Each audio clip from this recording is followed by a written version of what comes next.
I'm Flick, I'm 22 and I'm a taxidermist. I'm about to scoop the brain out.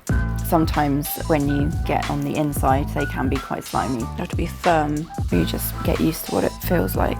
The more realistic it looks, the better I've done my job. I'm just parting the feathers first before I make the incision. I've got a greater spotted woodpecker to do a juvenile. This is for a customer. He flew into a window and she just wanted to preserve him. When I first started, I did think, how am I going to react to the gore, if you will? But I've never really been that fussed. I've always seen it as an art rather than something that's gross. I got into taxidermy through my partner's father, who's been doing taxidermy for nearly 40 years. The more I saw the art that he was producing, the more I really knew that that was what I wanted to do. Right now, I am just peeling the skin off its back. I think people don't really see the beauty or recognise quite how beautiful they are until they get up close, and unfortunately, sometimes that is once they've died. I never want to forget that it was a living thing, because that's what I want to portray in the end result. I find my job really therapeutic. It's just quite calming, just being in here.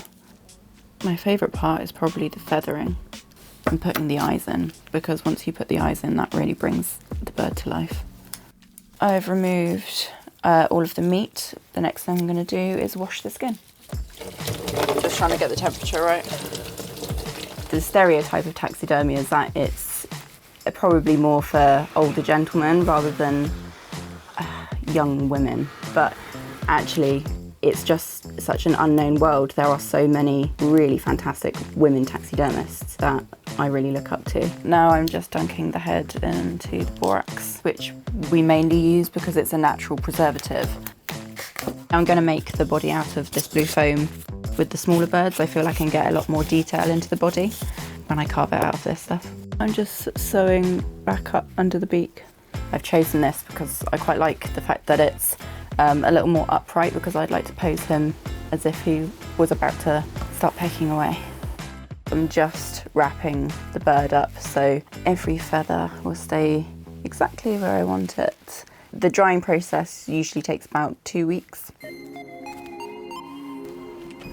We keep the birds in freezers until we need them, just because otherwise they'd go off if we didn't keep them in the freezer. This is a really beautiful one. This is a shell duck, and this one came from a lady's aviary, and I think it's just gorgeous. I'm collecting from Flick today a male kestrel, a blue tit and a goldfinch, which is a very special pet of mine, so I'm really excited to get him back and see what she's managed to do with him. Wow. And wow, you've worked absolute wonders on the kestrel. He's beautiful, he really is. I think people really underestimate the emotional significance that taxidermy can have with some people. You know, people relate it to animals being killed, but that's just not true. I don't let it bother me when people have negative opinions. I just feel that sometimes those opinions are a little uneducated. They're lovely talking points. You can preserve something that is so beautiful and you can make it last forever. Why wouldn't you?